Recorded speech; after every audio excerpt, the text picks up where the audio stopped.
This is Justin Scoop taking a look at SPX on Monday, October 13th, 2025.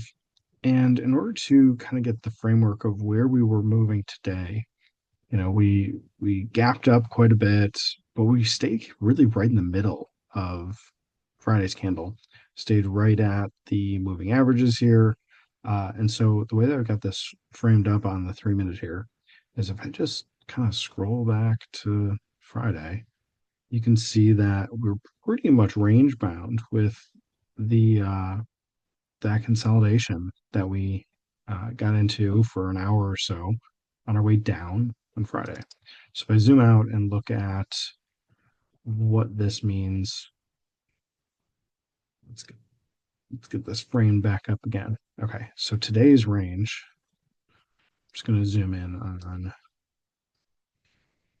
today's range was pretty much range bound mostly by this consolidation. So let me draw that. So like this consolidation. And we didn't really put in as clean of a consolidation anywhere. Like those were kind of different angles. We kind of were just going higher here. Maybe some of this, but then, were we retesting something as we were moving back up into that? That's a different angle. So it doesn't really show very clean angles on any of this. So I think today was mainly just, a big S curve, with the gap up. And so, we shot down and then we were coming up and maybe we're rolling down like this. Um, I just looked, futures right now are going lower. So, if we end up going lower and opening lower tomorrow, if that stays, then sure, you could kind of see this kind of curvature. You could see, I'm just fitting a curve to it, something like that. Maybe discount that a little bit, maybe a false break where some bears were getting trapped and the bulls just sent it back up.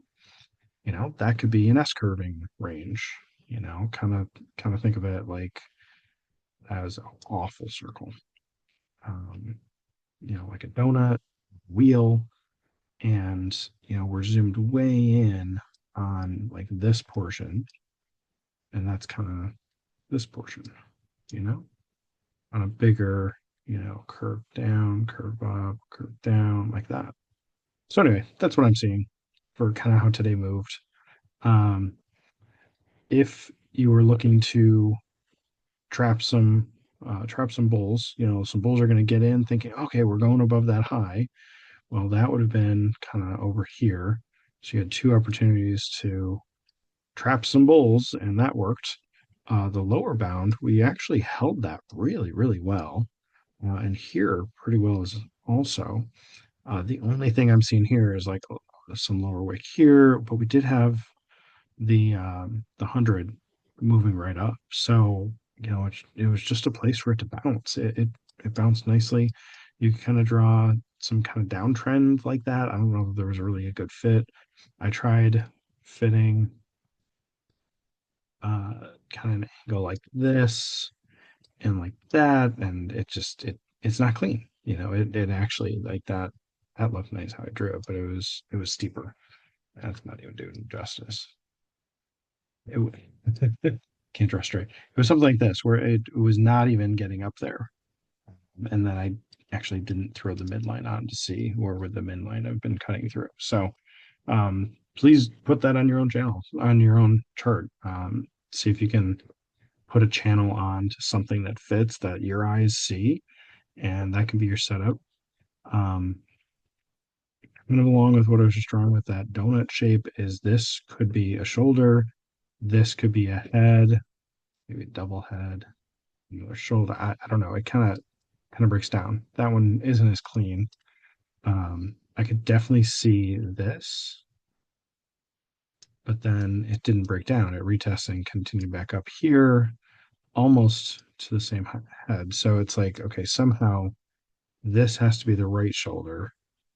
And then is it retesting something? It just, again, it kind of breaks down. It's not fitting the typical shapes of things. If that's a shoulder, a head, and then another shoulder over here, where's the neckline? Is that the neckline? Like, it's just not clean.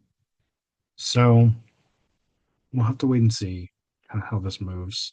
I would anticipate some more rolling over, some more bearishness, especially if we can get below today, because this is a nice bull candle. And if we can get below today, then we'll trap anybody who bought today. That'd be kind of nice. Taking a look at a couple options. Here's the 66.50 call, 66.50 put. And so we had kind of the long-term moving average here, the 100 on a 3 minute. Getting some lower wicks below, didn't really even get a close below it. And that was over here. That was buying, opportunity to buy through here, right around $5. A little more expensive than I usually look for. But that was the actual moving average on the chart that you could have been looking for an option. You can go out a little further out of the money.